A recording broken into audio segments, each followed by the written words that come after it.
अस्सलाम वालेकुम, मैं हूं शाहजेब खानजादा। चेयरमैन और डिप्टी चेयरमैन सेनेट के ओहदों का फैसला हो गया है। दोनों के इंतखाबात में अपोजिशन को शिकस्त और हुकूमत को फतह मिली है। चेयरमैन सेनेट के लिए हुकूमती उम्मीदवार सादिक संजरानी को 48 वोट मिले, पीडीएम के उम्मीदवार यूसुफ रज़ा गिलानी को 42 वोट मिले। मगर दिलचस्प बात यह है कि बज़ाहिर उनको मिलने वाले 7 वोट मुस्तरद हो गए, यानी अगर ये वोट पीडीएम उम्मीदवार को मिलते तो यूसुफ रज़ा गिलानी 49 वोट लेकर चेयरमैन बन सकते थे। इसी बात पर सेनेट के ऐवान में बहस होती रही।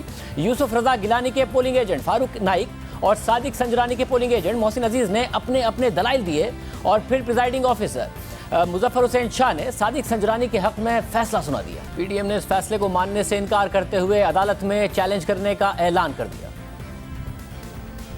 प्रिजाइडिंग ऑफिसर साहब था, हुकूमत का इत्तेहादी है, उनका बायस और उनका बायस इलीगल डिसीजन भी आपके सामने है। 7 senators of the Senate of Pakistan were purposely disenfranchised। ये गैर कानूनी, गैर आईनी, इलीगल डिसीजन को हम अदालत में चैलेंज करेंगे। चेयरमैन सेनेट के इंतखाब के बाद नून लीग के रहनुमा एहसन इकबाल ने दावा किया कि पीडीएम का कोई सेनेटर ना बिका ना झुका। 49 सेनेटर्स ने पीडीएम को वोट दे के साबित कर दिया है कि ना कोई सेनेटर झुका है, ना कोई सेनेटर बिका है। हम उनको सलाम करते हैं कि उन्होंने सीक्रेट बैलेट से साबित किया है कि पाकिस्तान के सियासतदान इक़दार वाले हैं, असूल वाले हैं, नजरियात वाले हैं। वो इमरान खान की तरह अपनी टिकटें करोड़ों रुपए में बेचने वाले नहीं हैं। अभी बयान उस वक्त दिया जब डिप्टी चेयरमैन का इंतखाब हो रहा था और फिर चेयरमैन के बाद डिप्टी चेयरमैन का जब इंतखाब हुआ तो दिलचस्प सूरत हाल सामने आई। हुकूमत के उम्मीदवार मिर्जा मोहम्मद आफरीदी ने 54 वोट लिए, जबकि अपोजिशन के अब्दुल गफूर हैदरी सिर्फ 44 वोट हासिल कर सके। हैरत अंगेज तौर पर इस दफा एक भी वोट जाया नहीं हुआ, मगर वोट अपोजिशन के नहीं बल्कि हुकूमती उम्मीदवार के बढ़ गए। अब सवाल यह है कि यूसुफ रज़ा गिलानी को मिलने वाले जो वोट जाया हुए, क्या वो जानबूझकर जाया किए गए? सेनेट में इंतखाब से पहले पीपल्स पार्टी के सेनेटर मुस्तफ़ा नवाज खोकर और नून लीग के मुसद्दिक मलिक ने पोलिंग बूथ के ऊपर खुफिया कैमरे लगे होने का भी दावा किया और फिर मुस्तफ़ा नवाज खोकर और वफाकी वजीर फवाद चौधरी के दरमियान ट्विटर पर दिलचस्प जुमलों का तबादला भी हुआ। बहुत सारे कैमरे दरियाफ्त होने का मुस्तफ़ा नवाज खोकर साहब की तरफ से दावा किया गया। वफाकी वजीर फवाद चौधरी भी इस हवाले से बात करते रहे। दोनों ही हमारे साथ मौजूद हैं, आप दोनों का बहुत शुक्रिया। मुस्तफ़ा नवाज खोकर साहब, आज आपने जाहिर है आप सुबह से बड़े एक्टिव रहे, मगर ये हुआ क्या है? आप लोग पहले कहते रहे कि जी हमारा कोई नहीं बिका, सारा मामला सही रहा, मगर फिर जो डिप्टी चेयरमैन का मामला हुआ उसमें उन्हें 54 पड़ गए, गफूर हैदरी साहब को 44 पड़े, तो जिन 7 ने जाया किए जानबूझकर जाया किए।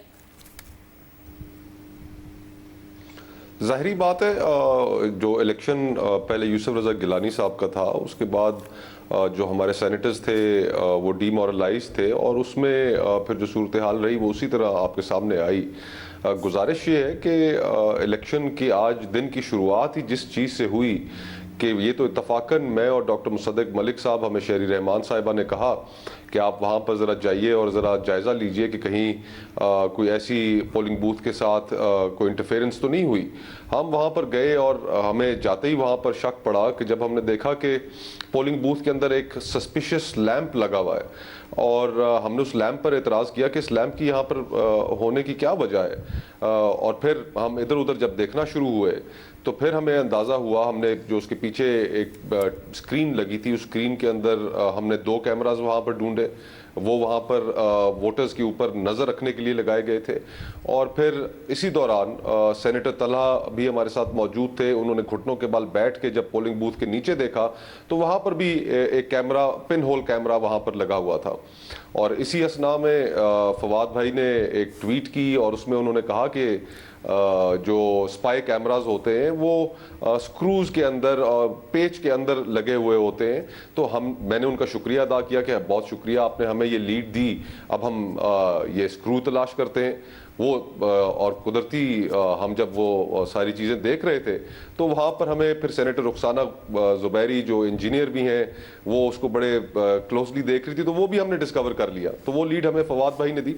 तो शुरू दिन से ही जो सारा इलेक्शन था, उस इलेक्शन में कैमरास लगाकर वोटर्स को प्रेशराइज करने का जो हुकूमत की तरफ से मगर साहब जो प्रेशराइज वाला मामला है, जो प्रेशराइज वाला मामला है वो तो सेनेट चेयरमैन के इंतखाब में आप कह रहे हैं कि जी जितने भी लोग थे प्रेशराइज नहीं हुए, ना उन्होंने पैसे पकड़े और वोट दिया। फिर आप कह रहे हैं कि डिप्टी चेयरमैन के इंतखाबात में वो डीमोरलाइज हो गए। वो कैसे डीमोरलाइज हो गए? मैंने सुना नहीं कि डीमोरलाइज कोई ऐसा हो कि गफूर हैदरी साहब के नाम पर ठप्पा लगाना चाहता हो, मगर डीमोरलाइज हुआ हो तो उसका हाथ जा रहा हो आफरीदी साहब की तरफ और वहां पर ठप्पा लगा दे। उनके वोट कैसे बढ़ गए? जी बिल्कुल, यही बात बिलावल भुट्टो साहब ने और यूसुफ रजा गिलानी ने अभी जब थोड़ी देर पहले प्रेस कॉन्फ्रेंस की तो उसमें उन्होंने यही बात कही और हमें भी यही बज़ाहिर लगता है कि अगर हम यूसुफ रजा गिलानी साहब का इलेक्शन जीत जाते, जो कि हमसे चुराया गया, जो वोट्स उनके रिजेक्ट किए गए, अगर वो वोट्स उनके रिजेक्ट ना किए जाते, आपने अपने खुद प्रोग्राम के इंट्रो में कहा कि उनके 49 वोट होते, वो इलेक्शन ये जीत चुके होते, तो उसके बाद हमने दूसरा इलेक्शन भी जीत जाना था। तो जब एक इस तरह का सिलसिला शुरू होता है तो ऑब्वियसली उससे डीमोरलाइजेशन तो फिर होती है। फवाद चौधरी साहब, आप लीड दिए जा रहे थे, आज मुस्तफ़ा नवाज खोखर साहब आपकी लीड पर एक्टिव हुए जा रहे थे, मगर ये जो सवाल है, क्योंकि हुकूमत के कुछ रहनुमाओं ने कहा कि जी हमने बदला लिया है, जो कुछ हफीज़ शेख के साथ हुआ ये भी का होना आराम है, तो ये आप लोगों ने क्या सिर्फ डिप्टी चेयरमैन का सेनेट इंतखाब मैनेज किया था? क्योंकि चेयरमैन पे तो वो कह रहे हैं हमें सही वोट पड़ गए थे, ज़बरदस्ती मुस्तरद कराए गए हमारे वोट। देखिए शायद पहली बात तो ये है कि जो ये सेनेट के इलेक्शंस हुए हैं, शुरू से लेके अब तक उनका तासुर कोई अच्छा नहीं गया, और चाहे हम जो मर्जी कहें, आम आदमी का उसके ऊपर एतबार जो है वो मुतासर हुआ है। और उसकी जो सबसे बड़ी वजह है वो अपोजिशन का गैर जिम्मेदाराना रवैया रहा, जब उन्होंने हमारी ओपन बैलेट की जो सजेशन है उसको मानने से इनकार किया। और उसके बाद जिस तरीके से नेशनल असम्बली का इलेक्शन हुआ गिलानी साहब का, वो सबके सामने है। और उसके बाद जो यहाँ पे जो मामलात हुए हैं या जिस तरह से भी हुआ है, इतने एलिगेशंस और काउंटर एलिगेशंस हुए हैं कि हकीकत तो फ्रैंकली कहीं खो ही जाती है। सो मेरी नज़र में असल जो प्रॉब्लम है वो तो वही है कि हम बड़ी इस्लाहात के लिए तैयार नहीं हैं, और सीसीटीवी को जो है वो हम कैमरे डिक्लेयर करने में मसरूफ़ रहते हैं। हम जो और बातें होती हैं कि ये फलाना वोट जो है वो इधर क्यों चला गया, हम उसमें ज़्यादा जो है वो मज़े लेने में रहते हैं।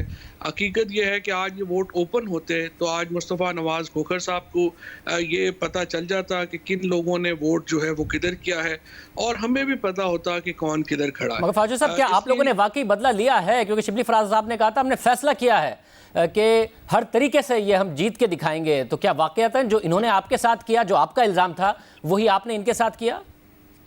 देखिए, जहाँ तक इलेक्शन का ताल्लुक है ना, ये जो चेयरमैन का इलेक्शन है, इसमें तो जो तमाम वोट है वो तकरीबन वही पड़े हैं जो कि स्ट्रेंथ थी। सो इसमें मुझे नहीं लगता कि हम कह सकते हैं कि कोई वोट इधर उधर जो है वो हुआ है। जो नीचे का वोट है, डिप्टी चेयरमैन का जो वोट है, उसमें वोट ज़्यादा इसलिए पड़े हैं, सच्ची बात तो यह है कि पख्तून फैक्टर है सेनेट के अंदर, और उसमें जो कई PMLN के लोग होंगे, कई लोग होंगे, उन्होंने मिर्ज़ा अफरीदी साहब को वोट जो है वो किया होगा, जिन्होंने चाहे ऊपर वोट शायद इधर जो है वो संजरानी साहब को नहीं किया होगा। सो उसकी वजह से उनके वोट तो डेफिनेटली बड़े हैं। लेकिन असल बात तो यही है कि अब तो हम ऐसे ही एक दूसरे को गैस वर्क करते रहेंगे। असल बात वही है कि हमें प्राइम मिनिस्टर साहब ने जो तजवीज़ दी थी ओपन वोटिंग, उसकी तरफ ही बढ़ना चाहिए। और अगर खोखर साहब, अगर ये 7 गलत रिजेक्ट हुए हैं तो आपको उन 7 ने आके बता दिया है कि जी हमने जेन्युइनली गिलानी साहब को वोट दिया था? आपको तो फिर पता होगा, सीक्रेट होने के बावजूद उन्होंने बताया होगा, आपको पता होगा उन 7 लोगों का? देखिए, बैलेट पेपर से तो किसी को आइडेंटिफाई करना मुश्किल होता है, लेकिन जिस तरह वहाँ पर बैलेट पेपर जो प्रिजाइडिंग ऑफिसर ने खुद पूरे ऐवान के सामने लहराए और मीडिया के सामने भी उन्होंने लहराए, उसमें उन्होंने इस बात को तस्लीम किया कि वोट का जो मोहर थी वो उस खाने के अंदर थी जिस खाने पे यूसुफ रजा गिलानी साहब का नाम लिखा हुआ था, और उससे बाहर नहीं थी। फिर साथ ही साथ अगर आप देखें तो जो सामने एक बैनर आवेजा था जिस पे लिखा हुआ था कि खाने के अंदर वोट लगाइए, मोहर लगाइए। तो ये इसके ऊपर लातादाद सुप्रीम कोर्ट की जजमेंट्स मौजूद हैं जिनके मुताबिक अगर मोहर उम्मीदवार के नाम के ऊपर 2 दफा भी लगी हो, 3 दफा भी लगी हो, तब भी वो काबिल कबूल है। तो ये इसी तरह मैं सिर्फ ये जानना चाह रहा हूं कि क्योंकि इंटेंट ऑफ द वोटर के जी खोर साहब, ये मगर मैं ये जानना चाह रहा हूं क्योंकि ये 7 के 7 गिलानी साहब के निकले, संजरानी साहब की तरफ से कोई ऐसा नहीं है जिन्होंने उनके नाम पर लगा दिया हो। तो ये जानबूझकर किसी ने किया या ये वाकईतन गलती से उनसे हुआ और उन्होंने आपको आके बताया कि तो हम हैं, जिन्होंने लगाया था, और हमने कोई इंटेंशनली नहीं किया ये काम, हमने समझा कि हम सही वोट दे रहे हैं गिलानी साहब को। आपको पता है उन 7 लोगों का, उन्होंने बताया खुदा के या नहीं?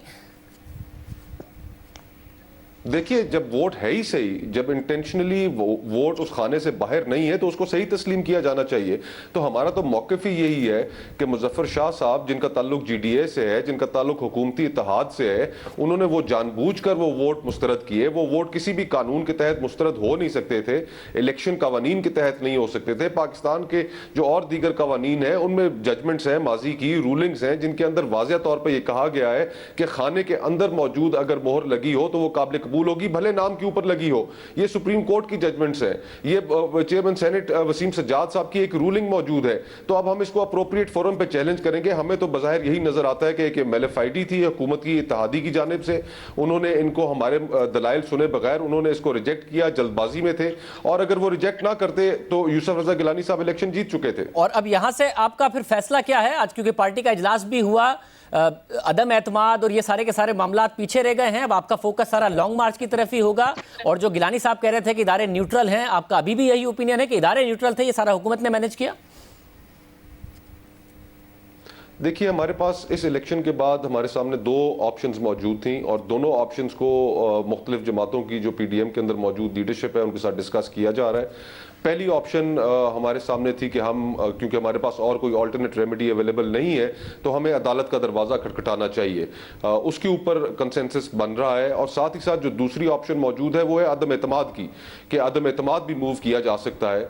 तो इन 2 ऑप्शंस में अभी गालिबन मंडे को हमारे जो वकला हैं वो इस्लामाबाद हाई कोर्ट में एक पिटिशन दायर करेंगे, और उसमें जो हमारा मौक़िफ़ है वो अदालत आलिया के सामने रखेंगे, और हमें उम्मीद है कि हमें वहाँ से रिलीफ मिलेगा। और फवाद चौधरी साहब, ज़ाहिर है इस्तेहकाम हुकूमत के लिए बड़ा अहम है और आपकी थोड़ी बड़ी कंसिस्टेंट लाइन है। आपको लगता है आज संजरानी साहब के जीतने के बाद वो इस्तेहकाम आपको मिला है और आपको एहसास हुआ है कि जी इदारे ऐसा नहीं है कि न्यूट्रल हो गए या हमारे खिलाफ हो गए और आगे बढ़ सकते, क्योंकि वज़ीर आज़म के वोट ऑफ कॉन्फिडेंस के बावजूद भी गैर यकीनी की सूरत हाल बरकरार थी? अच्छा शाह साहब, एक तो जो मुस्तफ़ा ने जो लीगल पोजीशन दी है वो मैं थोड़ा एक्सप्लेन कर दूं।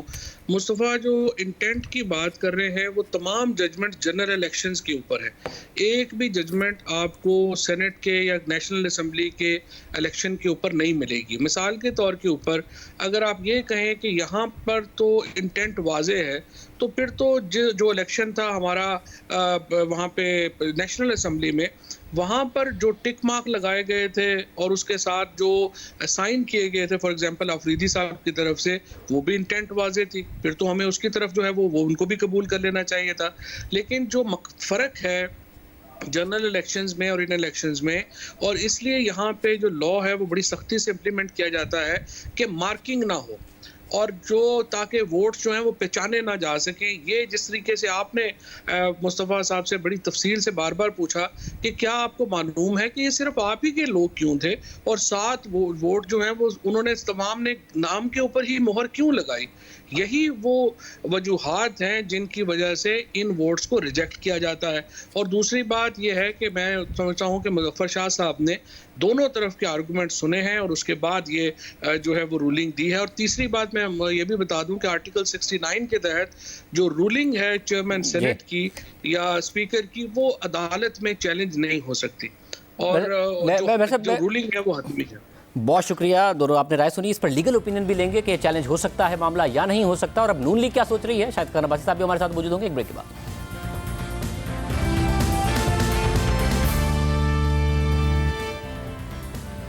हमारे साथ साबिक वज़ीर आज़म शाहिद खान अब्बासी साहब मौजूद हैं। भाई साहब बहुत शुक्रिया। भाई साहब, कल आप लोगों ने प्रेस कॉन्फ्रेंस भी की कि हमारे लोगों को कॉल्स आ रही हैं, मुसलसल एक बयानिया बनाया। आज सेनेट चेयरमैन का इंतखाब हुआ और एहसन इकबाल साहब ने कहा कि जी प्रिजाइडिंग ऑफिसर साहब ने ज़्यादती की है, 49 के 49 वोट पड़े, यानी ना कोई बिका ना कोई दबाव में आया। मगर फिर डिप्टी चेयरमैन का इलेक्शन हुआ, उसमें 54 पड़ गए अफरीदी साहब को और सिर्फ 44 मिले गफूर हैदरी साहब को। और साहब, आज क्या आपका मौक़िफ़ और उम्मीदवार दोनों ही हार गए? नहीं, ना मौक़िफ़ हारा है ना उम्मीदवार हारा है। जो हमने कल बात की थी वो बिल्कुल हकीकत में मबनी थी। जो टेलीफोन कॉल्स आई हैं वो भी अवाम के सामने रख दी, जो दीगर कॉन्टैक्ट हुए वो भी रख दिए, और हमने ये कहा था कि जब भी कोई ऐसी बात हुई तो हम इसको पब्लिक ले जाएंगे। कल हमारे पास उन टेलीफोन कॉल्स का रिकॉर्ड भी था, नाम भी थे, लेकिन हमने पब्लिक नहीं की। हम किसी की हद तक नहीं करना चाहते, लेकिन कम से कम ये इस मामले में न्यूट्रल होना बड़ा ज़रूरी है और इसी का वादा किया गया था। तो बहरहाल आज जो इलेक्शन हुआ है ये बदकिस्मती है कि आज जो कुछ वहाँ पर ऐवान में हुआ, इससे इस इलेक्शन के बारे में बहुत से शक और शुबहात और इबाहम पैदा हो गया है। सबसे पहले आपके सामने जो 5 कैमरे वहाँ पर बरामद हुए, मुख्तलिफ़ तरीके से लगाए गए कैमरे बरामद हुए। ये पाकिस्तान की सेनेट का इलेक्शन है, वहाँ ये काम हो रहे हैं। अब पता है करना है किसने किया है, क्या ये इंटेलिजेंस के इदारों ने किया है या क्या ये चेयरमैन साहब जो ख़ुद उम्मीदवार थे वो ये काम कर रहे थे। उसके बाद जो दूसरी बड़ी ख़राबी पैदा हुई, जिस पर हमें शायद पहले एतराज़ करना चाहिए था, कि सदर साहब ने जिस शख्स को प्रेजाइडिंग ऑफिसर नॉमिनेट किया वो 2.5 साल से सेनेट में ही अपोजिशन बेंचेस पर बैठा हुआ था। वो पुराने पॉलिटिशियन भी हैं, वकील भी हैं, उनको सिंध के चीफ मिनिस्टर भी रहे हैं। उनको सबसे पहले पता होना चाहिए था कि ये सारा मामला है क्या। बात बड़ी सीधी है, आप उस डब्बे के अंदर जहाँ भी वोट लगाएं वो वैलिड वोट है। सुप्रीम कोर्ट के डिसीजंस हैं, कवानीन मौजूद हैं, रूल्स एंड रेगुलेशंस मौजूद हैं, इस इलेक्शन कमीशन के दीगर इदारों के, और जो कॉमन सेंस है वो भी यही कहती है। जो वहाँ पर इंस्ट्रक्शंस थी प्रेजाइडिंग अफसर की तरफ से, उसमें लिखा हुआ था कि आप इस डब्बे के अंदर जहाँ भी मोहर लगाएं वो वैलिड होगा। अब जब फैसले का वक्त आया तो प्रेजाइडिंग अफसर साहब ने कहा कि नहीं जी वोट वैलिड नहीं है, जो कि सरीहन खिलाफ वर्जी है मुल्क के कानून की भी और जो लीगल डिसीजंस भी आए हैं। अब बदकिस्मती से मामला अदालत में चला जाएगा और उसका और कोई रास्ता है नहीं। तो फिर भाई साहब फिर यानी कि वहाँ से हुई जब सदर साहब ने, ठीक है साहब, यानी कि फिर आप कह रहे हैं कि प्रिजाइडिंग ऑफिसर का मसला रहा, वरना चेयरमैन सेनेट का इंतखाब आप जीत जाते, डिप्टी चेयरमैन का आप बहरहाल हार जाते। तो इस सारे के सारे साहब ने नतीजा यह अखज़ किया है कि इदारे न्यूट्रल थे, हुकूमत ने गलत किया और डिप्टी चेयरमैन के आपके उम्मीदवार में कोई ना कोई खामी थी या फिर उनके उम्मीदवार बहुत ज़्यादा अच्छे थे। देखें जो कॉन्टैक्ट्स हुए हैं इस सारे अरसे में हमने अवाम के सामने रख दिए, जिन लोगों को टेलीफोन आए या जो कुछ हुआ वो रख दिया। उसके बाद जो कैमरे के मामलात हैं वो भी बड़े सीरियस हैं कि सेनेट के हॉल में जहाँ 24 घंटे पहरा रहता है वहाँ पर कैमरे लगाए गए और जो पाकिस्तान का आइन है आर्टिकल 226 उसको वायलेट करने की कोशिश की गई। बल्कि एक मंसूबा था कि उस सीक्रेसी को ख़त्म किया जाए और कैमरों से लोगों को देखा जाए। उसके बाद जो सबसे बड़ी ख़राबी पैदा हुई जो सामने आई बाद में, वो ये थी कि जो प्रेजाइडिंग अफसर थे वो बायस थे, वो गैर जानबदार नहीं थे और सदर साहब ने उनको नॉमिनेट किया। सदर साहब भी सोचना चाहिए था, मुज़फ़्फ़र शाह साहब भी सोचना चाहिए था मैं किस जमात के साथ रहा हूँ। और फिर उनके फ़ैसले ने इस इलेक्शन में इतना इबाहम पैदा कर दिया है कि अब जब अदालत में मामला जाएगा, अगर अदालत में लटक जाता है, हमारी अदालतों में बहुत से इलेक्शन के फ़ैसले जो हैं वो 3-5 साल के बाद आते हैं जब उनका कोई मकसद नहीं रहता। तो अब ज़रूरी ये है कि जब ये मामला अदालत में जाए तो अदालत साहब का जो प्रेसिडेंट्स हैं इस मामले में उनको सामने रखकर जल्दी फैसला करे। और भाई साहब मैं आज भी समझता हूँ कि गिलानी साहब इलेक्शन जीते हुए हैं और हम लीगल ओपिनियन भी ले लेते हैं इस पर कि चैलेंज हो भी सकता है नहीं हो सकता। मगर साथ में अब आपका फोकस क्या होगा? इन हाउस चेंज की पीपल्स पार्टी बात करती थी, आपका ज़ाहिर ज़्यादा फोकस नहीं है इन हाउस चेंज के हवाले से, मगर आप सड़कों की बात करते हैं। पहले भी आप लोग जलसे कर चुके, सड़कों पर आ चुके, डेडलाइंस दे चुके, कुछ नहीं हासिल कर पाए। अब लॉन्ग मार्च आप कर लेंगे तो ये समझा जाए कि हुकूमत भी मुस्तहकम है, इदारे भी हुकूमत के साथ खड़े हैं, इसलिए हुकूमत को आप लोगों से कोई खतरा नहीं। हुकूमत को तो अपने आप से खतरा है। हुकूमत तो न चल रही है ना अवाम के मसाइल हल कर रही है, तो हुकूमत तो उसका अपने आप से बड़ा दुश्मन कोई नहीं है। आज भी जो हालात पैदा किए हैं ये सारे हुकूमत के पैदा करते हैं। तो हुकूमत तो हर रोज़ एक नया चैप्टर इस मुल्क में बददियानती का, बदनीयती का खोलती है। तो हुकूमत तो अपने आप से ख़तरा रखती है सबसे ज़्यादा। अपोजिशन जो है वो तो एक नुक्ते पर बात कर रही है और वो नुक्ता ये है कि मुल्क को आइन के मुताबिक चलाया जाए। सब तो उसके लिए आप अब सड़कों का ही हिस्सेदार बनने की कोशिश नहीं कर रहे और सड़कों पर ही अब आप ये सारा काम करेंगे, इन हाउस चेंज या हाउस के अंदर? ये सड़कों पे हो, सड़कों के बाहर हो, हर ऑप्शन मौजूद है। हमने लॉन्ग मार्च का ऐलान कर दिया है। लॉन्ग मार्च एक इजहार होता है आपके नज़रिए का, तो हम उसमें अपना इजहार कर देंगे। उसमें जो हुकूमत प्रेशर डालना है वो भी डाल देंगे, इस्तीफों का ऑप्शन भी मौजूद है और अदम एतमाद करके वो भी रास्ता मौजूद है। जिस पर PDM डिसाइड करेगी वही रास्ता अपनाया जाएगा। बहुत शुक्रिया शाहिद खान अब्बासी साहब की, आपने राय सुनी। हर तरफ से कहा जा रहा है कि जी चैलेंज करेंगे, हुकूमत कह रही है चैलेंज हो नहीं सकता, आइन में भी ये बात लिखी हुई है। बात करेंगे एक ब्रेक के बाद।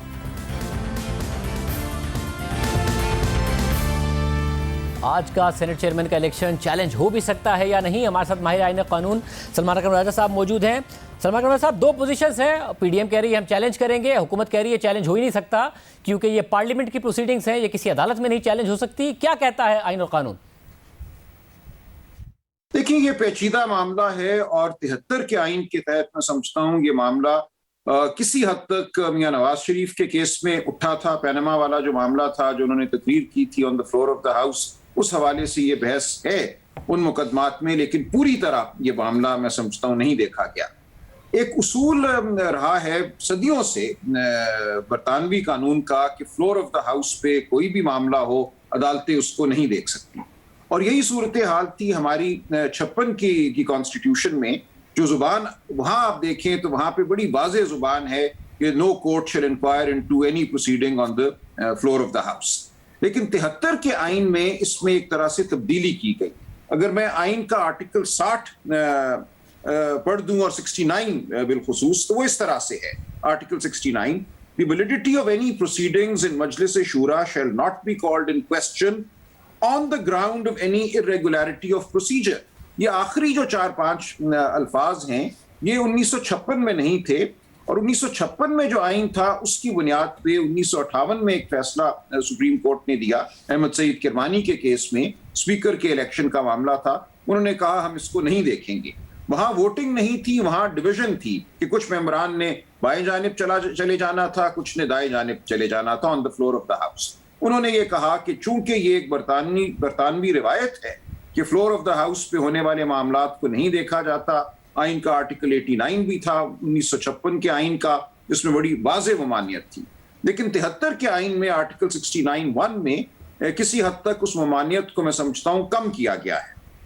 इसी तरह आइन का आर्टिकल 69(2) अगर आप देखें, वो कहता है नो ऑफिसर और मेंबर ऑफ मजलिस शूरा in whom powers are vested by or under the constitution for regulating procedure on the conduct of business or for maintaining order in Majlis Shura shall be subject to the jurisdiction of any court in respect of the exercise by him of those powers। अब देखना ये होगा कि जो presiding अफसर थे chairman senate के election में, क्या वो ऐसी ताकत इस्तेमाल कर रहे थे जो बाय और अंडर द कॉन्स्टिट्यूशन उनको दी गई थी।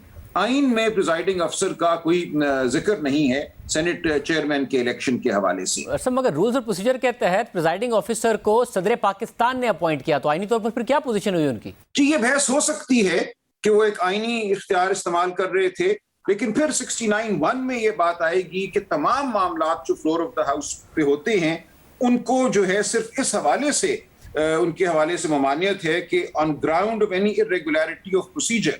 क्या ये मामला सिर्फ प्रोसीजर का है जो फैसला दिया प्रिजाइडिंग अफसर साहब ने, तो ये बात देखने वाली हो।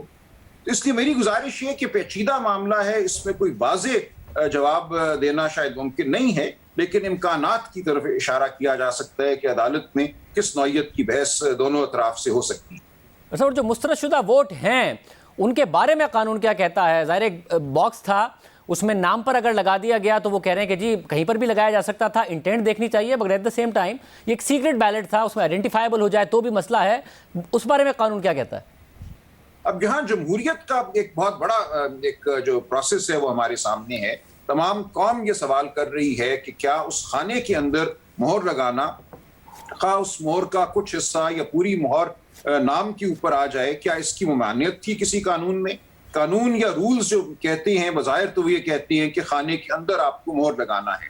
नाम भी खाने के अंदर था, ऐसा नहीं है कि दो खाने थे, एक मोहर का खाना हो और एक नाम का खाना हो, उसी एक खाने में मोहर लग गई।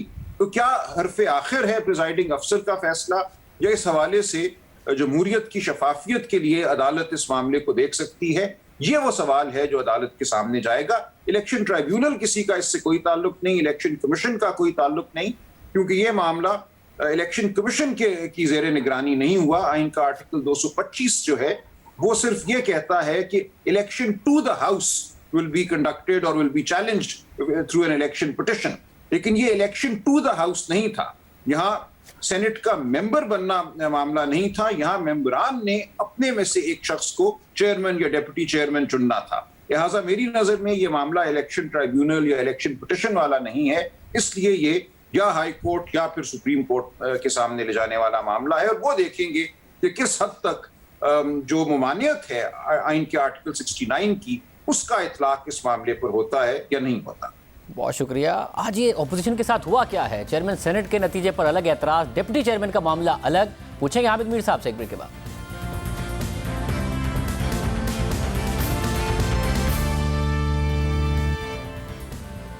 आज ऑपोजिशन के साथ हुआ क्या है? हमारे साथ सीनियर साहब तजज़ियाकार हामिद मीर साहब मौजूद है। मीर साहब बहुत शुक्रिया। मीर साहब सुबह से आप कवर करते रहे, देखते रहे, आपकी बातें भी हुई लोगों से, ये क्या हुआ है आज ऑपोजिशन के साथ एग्जैक्टली?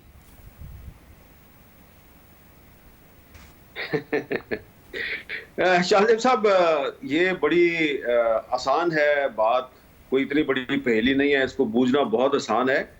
देखिए, ये कोई छोटे बच्चे तो है नहीं थे कि जिनको ये पता नहीं था कि हमने मोहर कहाँ पे लगानी है।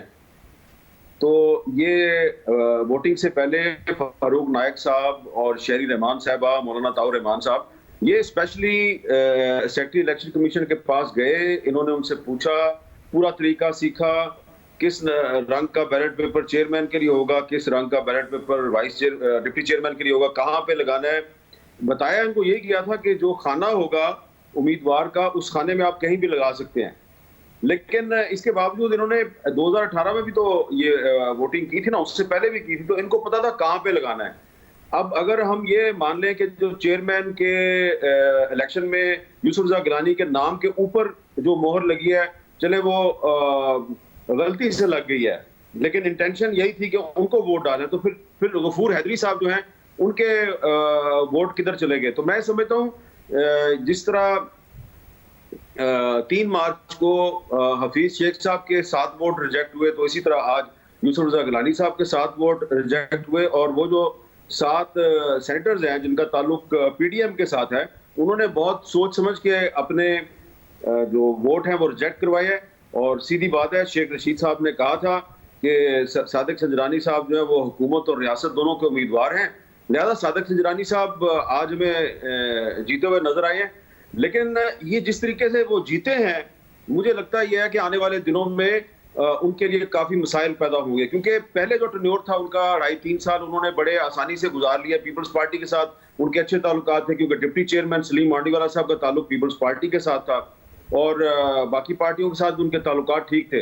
लेकिन अब जरा उनके लिए मुश्किल होगा, इसलिए कि जो सेनेटर्स जिन्होंने यूसुफ रज़ा गिलानी के नाम के ऊपर ठप्पा लगा के किसी प्रेशर के तहत या किसी लालच की वजह से उन्होंने अपना वोट तो ज़ाया कर दिया, लेकिन जब ऐवान के अंदर कानून साजी का अमल होगा तो वहां पे तो उनको अपनी पार्टी के साथ खड़ा होना पड़ेगा। तो ये एक अजीबोगरीब वाकया होगा कि सादिक संजरानी साहब बज़ाहिर आज इलेक्शन जीत तो गए हैं, लेकिन जो रिजल्ट है उससे साबित हो रहा है कि वो अक़लियत के चेयरमैन हैं, अक्सरियत के चेयरमैन नहीं हैं, और कानून साजी में बहुत मुश्किलात का सामना होगा और इसका काफी इम्पैक्ट पड़ेगा हमारी बाकी जो पॉलिटिक्स है उसमें भी पड़ेगा, बहुत ज्यादा कशीदगी बढ़ेगी।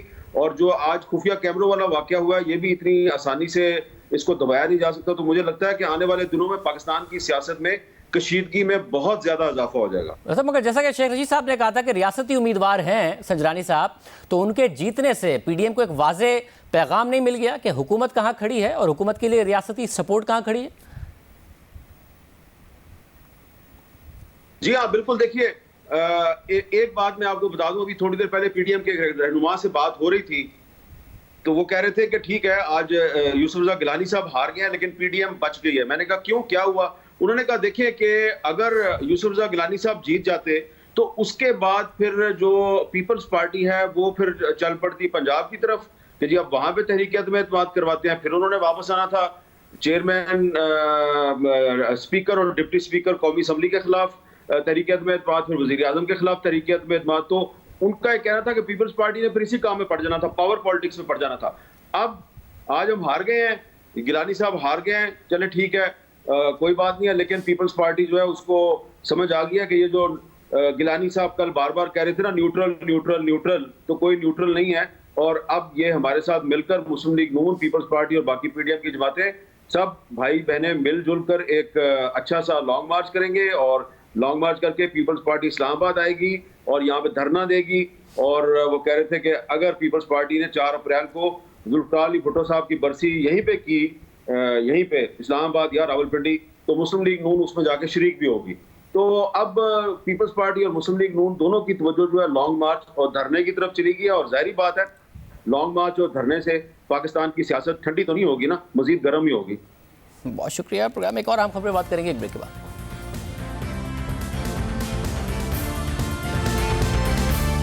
हुकूमत खबरदार कर रही है कि मुल्क में कोरोना वायरस की तीसरी लहर आ चुकी है और मस्बत केसेस की शरह में मुसलसल इजाफा हो रहा है। हुकूमती अदाद-ओ-शुमार के मुताबिक गुज़िश्ता 24 घंटे के दौरान पाकिस्तान में कोरोना के 2701 नए केसेस रिपोर्ट हुए और मस्बत केसेस की शरह बढ़कर 6.5% तक पहुंच गई है, जो गुज़िश्ता 2 महीने के दौरान सबसे ज्यादा शरह है। और दूसरी जानिब कोरोना वायरस की तीसरी लहर से पंजाब सबसे ज्यादा मुतासिर हुआ है। पंजाब के 4 शहरों में कोरोना वायरस की बरतानवी किस्म की निशानदही हुई है और आज इस हवाले से पंजाब हुकूमत की कोरोना से मुतालिक काबीना कमेटी का इजलास हुआ और जियो न्यूज़ के ज़राए के मुताबिक कमेटी को बताया गया कि 4 शहरों में कोरोना के 300 मरीजों के टेस्ट किए गए, जिनमें से 200 मरीजों में बरतानवी कोरोना वायरस पाया गया, जिसके बाद वज़ीर आला पंजाब ने हुक्म जारी किया कि 5% से ज़ायद शरह वाले इज़ला में हफ्ते और इतवार की दरमियानी शब से 15 दिन तक सख्त SOPs नाफिज किए जाएंगे। यानी कोरोना अब दोबारा से फैल रहा है, लिहाजा एहतियात कीजिए, मास्क पहनिए और SOPs पर अमल कीजिए। इजाज़त दीजिए, अल्लाह हाफ़िज़।